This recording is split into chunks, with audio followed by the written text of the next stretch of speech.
अस्सलामुअलैकुम वरहमतुल्लाहि वबरकातुहू। मोहम्मद शहजाद फ्रॉम कोयटा। जब इस वक्त मैं गोल्ड की जो वीडियो बना रहा हूँ, ये तकरीबन इस वक्त गोल्ड जो है ना 4476 पे है।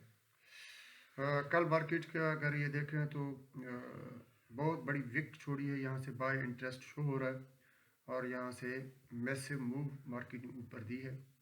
ठीक है, ये कैंडल है, यहाँ तक मार्केट आई थी और ये हमारा सेंटिमेंटल एरिया का सपोर्ट एरिया था और टाइम थ्योरी के अंदर।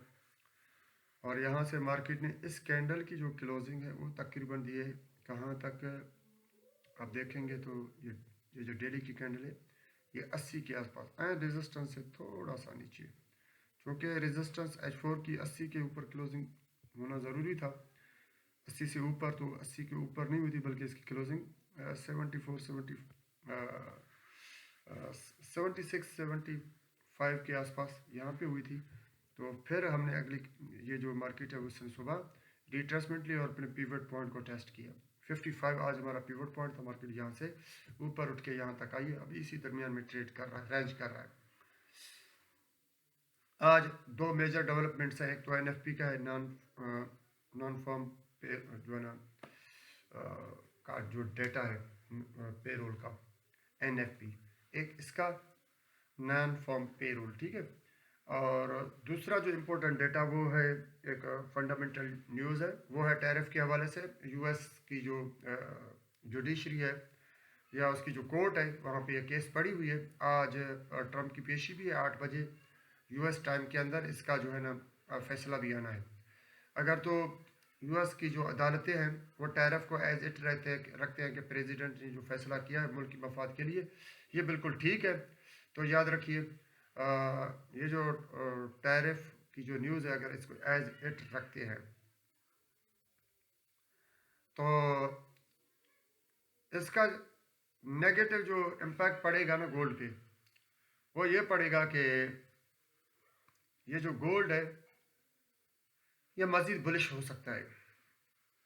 इसके पीछे भी एक लॉजिक है मेरे पास। कैसे बुलिश होगा?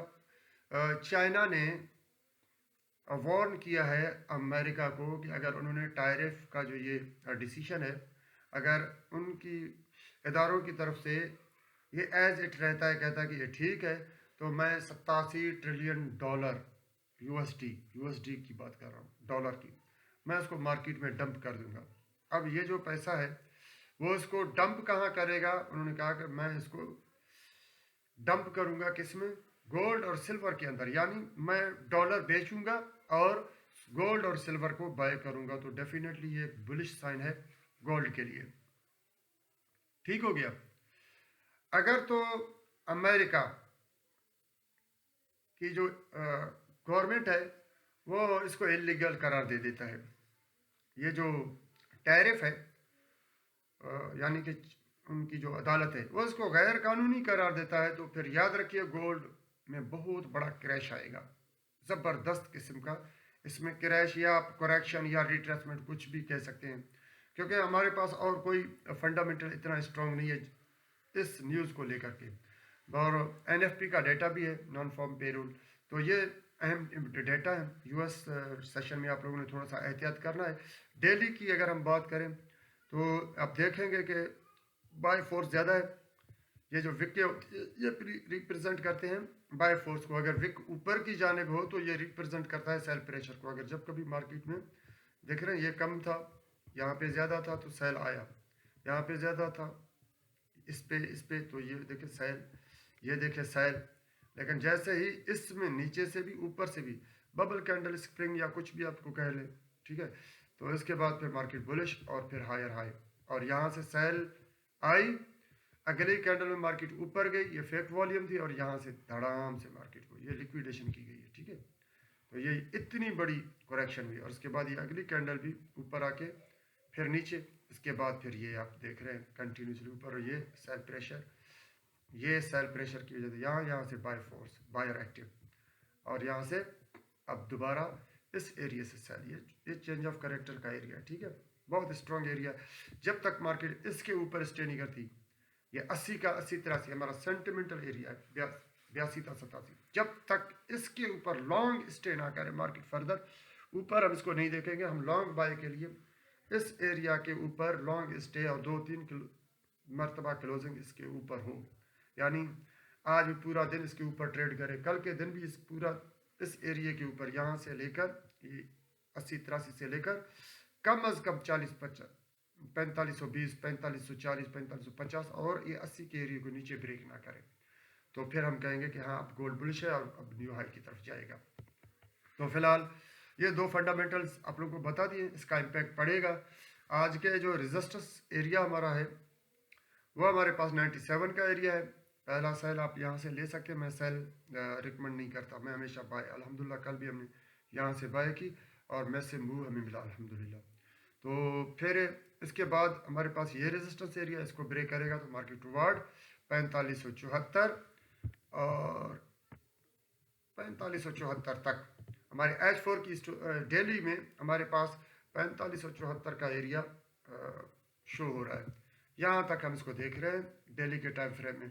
ज़्यादा मार्केट पहले इसको ब्रेक करेगा तो फिर ये एक रेजिस्टर और इससे इस बाद ये रेजिस्टर, तो इंट्राडे में मार्केट यहाँ तक जा सकती है, ये हाई और देन ये यहाँ से करेक्शन इस एरिया से आसपास से कहीं से ये यहाँ से या फिर यहाँ से ये सपोर्ट, ये नहीं तो फिर दोबारा इस एरिया पे आके 4500 के एरिया से सपोर्ट लेके फिर मार्केट ऊपर उठेगी।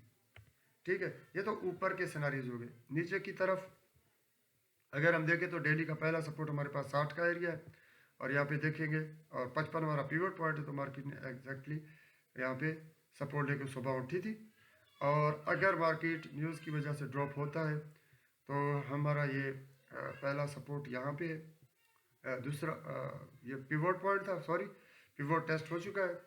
अगला प्ले यहाँ से होगा 4426 के एरिया 27 के एरिया से, यहाँ से हम बाय कर सकते हैं और ऊपर के टारगेट्स के लिए।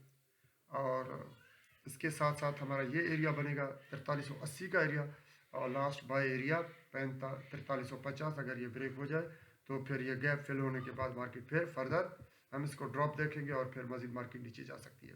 तो हमारा यहाँ तक मार्केट का स्ट्रक्चर है ये एरिया, ठीक है, ये क्रिटिकल सपोर्ट। अब ये एरिया हो गया हमारा ये मार्केट का प्रोफाइल, यहाँ से लेकर ये यहाँ तक का एरिया, ठीक हो गया। यहाँ तक हमने मार्केट को देखना है, इस दरमियान में इससे नीचे जाएगा भी तो हम बाय नहीं करेंगे और इस स्ट्रक्चर से ऊपर मार्केट उठती है 45 से ऊपर तो हम इसको सेल नहीं करेंगे। H4 की स्टोरी को देख लेते हैं, बड़ा खूबसूरत है यहाँ पे भी स्टोरी। H4 के अंदर हमारे पास 18 सपोर्ट एरिया है। H4 की स्टोरी के अंदर 18 का सपोर्ट एरिया, अगर मार्केट यहाँ से गिरती है तो पहला सपोर्ट हमारे पास ये है और दूसरा सपोर्ट हमारे पास जो इसकी बन रही है वो ये बन रही है 4390 का एरिया। और इसके बाद जो हमारे पास सपोर्ट एरिया है 4390 भी नहीं है 87 है, ठीक है। इसके बाद 39 का एरिया यहाँ पर और ये एरिया हमारे पास H4 में सपोर्ट बन रहा है। यहाँ से मार्केट बाउंस बैक और फिर FVG को टकरा के मार्केट ड्रॉप और इस सपोर्ट को ट्रेंड लाइन के सपोर्ट को ब्रेक करके मार्केट फर्दर डाउन जा सकती है। तो यहाँ पे H4 के भी लेवल्स आप लोगों को दिए हुए हैं, इसका भी आप स्क्रीनशॉट लें। H4 की स्टोरी को अगर हम देखें तो ये थोड़ा सा डेली की स्टोरी से अलग है। हमारे पास इस रेजिस्टेंस को ब्रेक करने के बाद 95-96 का एरिया मार्केट यहाँ पे आएगी, इस लिक्विडिटी को स्वीप और देन थोड़ा सा करेक्शन और ये सपोर्ट एरिया बनेगा 4515 से फिर हम बाय करेंगे। याद रखिए अगर मार्केट यहाँ से उठती है और ऊपर चली भी जाती है तो यहाँ से इस रेजिस्टेंस से टकरा के मार्केट नीचे आएगी तो 45 का एरिया और 27 का एरिया, तो 15 का एरिया और 27, 15 था 27 का एरिया 18 का एरिया, ये हमारे पास अच्छा बाय सपोर्ट होगा। और मेजर बाय सपोर्ट फिर हमारे पास ये एरिया होगा 2 का, यानी ऊपर चली जाती है ऑल ऑफ सडन। तो रिजेक्शन के पर हम 3 एरियाज हैं, एक तो 27 का, दूसरा 18 का और तीसरा 4503 का एरिया, ठीक हो गया। यहाँ से हम H4 में इसको बाय करेंगे और हमारे टारगेट्स क्या होंगे, पहला टारगेट्स हमारा 45 का एरिया, दूसरा एरिया हमारे पास है 4596 और इससे ऊपर 4620-25 का एरिया, ये ऊपर के लेवल्स हैं। नीचे की स्टोरी देखें तो हमारे पास मार्केट गिरती है तो पहला हम बाय 18 के एरिया से करेंगे स्टॉप लॉस के साथ। अगर इस स्टॉप लॉस को मार्केट उठा लेती है तो नेक्स्ट हमारा बाय एरिया होगा 4300 87 का एरिया विद स्टॉप लॉस नीचे FVG है, तो 75 76 अच्छा एरिया होगा H4 में अगर यहाँ से बाय कर ले स्टॉप लॉस के साथ। ये ब्रेक हुआ तो फिर हमारे पास 39 का एरिया है, 4340 का एरिया, यहाँ से एक बाय पकड़ेंगे और मार्केट अगर इस एरिया को ब्रेक करे तो याद रखिए फिर मार्केट में सिर्फ ड्रॉप नीचे की तरफ देगा। तो नीचे के भी सिनारियोज आप लोगों को बता दिए, ऊपर जाने के भी सिनारियोज बता दिए, NFP का डेटा भी है और जियोपॉलिटिकल एक जो फंडामेंटल है वो भी आप लोगों को बता दिया। लिहाजा US सेशन 8 बजे आपने नहायत ही एहतियात के साथ ट्रेड करनी है। मिलते हैं नेक्स्ट एक वीडियो में, अपना बहुत सारा ख्याल रखिएगा। अल्लाह हाफिज़।